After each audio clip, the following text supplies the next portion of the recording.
system. These are private investments, mainly around commercial and mostly residential activity. But it is very, very insignificant. What we see is that the trip not taken, a phrase I've applied to this issue for about the last 8 or 10 years, really is about how do you develop communities where that trip is very important. Now, for us in the United States, the Federal Transit Administration, the federal government, funds about 60%, 50 to 60% of the capital cost of major transit lines, such as light rail. And they apply a cost-effective analysis that is truly a modeler's delight. It is not for the rest of us, however, that have to apply. What it does and what it emphasizes is what are the travel time savings by being able to take transit? Are you able to increase travel times and thereby reduce the amount of time that people are stuck in on either transit or in automobiles? But the trip not taken is really trying to stand that concept on its head. Because, very frankly, and you would see it here, if you had an express bus from way out in an outer suburb to the downtown central business district, you will find that that formula will reward you handsomely. But if, in fact, you want to be able to put in a tram, or for us a streetcar, as a circulator in our urban core, and thereby attract more residential, more dense development, you will find that people don't save time traveling because they don't have to travel, and that formula penalizes it. So this idea of the trip not taken is really aimed at how do we really develop communities where people have choices of how they get around. And if you think about it from a greenhouse gas standpoint, it's significant. You know, the 3 pillars of greenhouse gas emissions are, first, obviously, the propulsion system, the vehicles. And we finally, under the Obama administration, have been very aggressive in addressing increasing fuel economy, although we have a long ways to go. Second, of course, is the type of fuel. And even with low carbon fuels that are being close to being mandated, California has moved in this direction.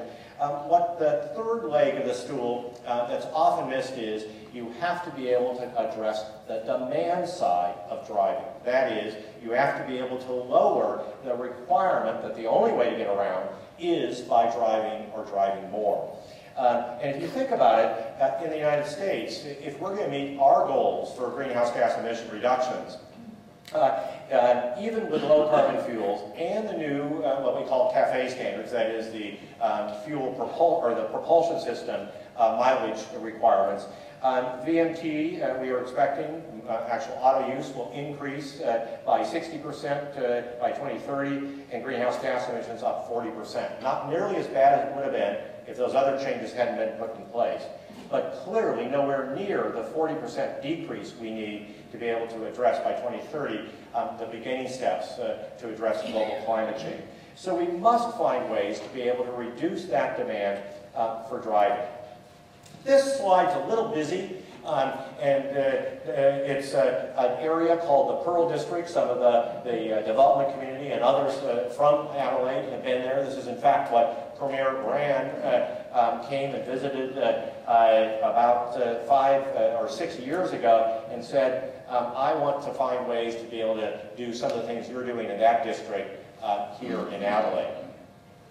What you see here on the left, both undeveloped area in the upper part of the slide, it's the brown stuff, don't worry too much if you can't quite see it. And although there's development in the rest, it is a very much underutilized warehouse. That's 1995. 2005, you were seeing it built out, not even fully built out yet, 10,000 housing units in this area. And the dashed line, if you can see it, kind of there in the middle, that is a streetcar alignment.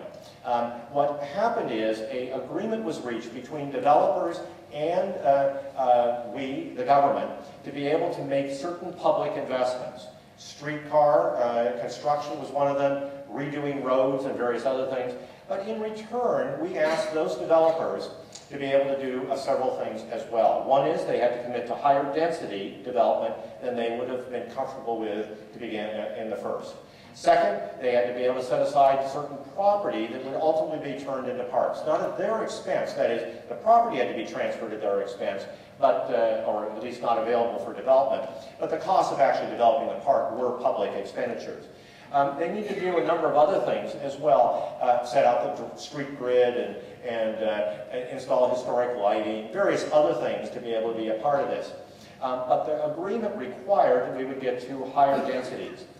What the developers have found is not only were they able to get to those higher densities, but they were able to do it in a very profitable way. This chart really shows what the FAR ratios, the floor area ratios are.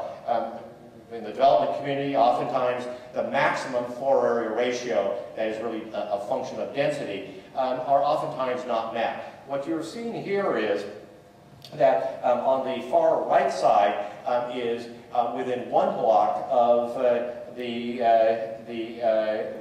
streetcar alignment, or pardon me, within on the left side is within 1 block where you are seeing in the orange the pre-development agreement time and then post. And what you're really seeing is that the floor area ratios have gone up dramatically and are most significant within 1 block of that streetcar alignment, dropping off of it in 2 blocks, 3 blocks, and so on. But again, what it does say is that this has worked and worked very, very well. When we actually see what people's behavior is, and this, by the way, is a community that, as I said, 10,000 housing units in the area. It certainly is a number of empty nesters and certainly a number of young people. A little bit more difficult to be able to get families. We're working on those issues around schools and other things. But what this chart really shows is that as a region as a whole, the Portland region is pretty oriented toward pedestrian and biking and public transit. But in this area that I've just shown you, that's well served by transit, it's the near and northwest neighborhood, not quite the Pearl District where I live, that near and northwest area. When you look at that, people are about 9.5 times more likely to walk than they are if they're in the region as a whole. They are, pardon me, 9.5 times more likely to be able to, 9.5 times more likely to be able to take public transit than in the region as a whole, 4.5 times more likely.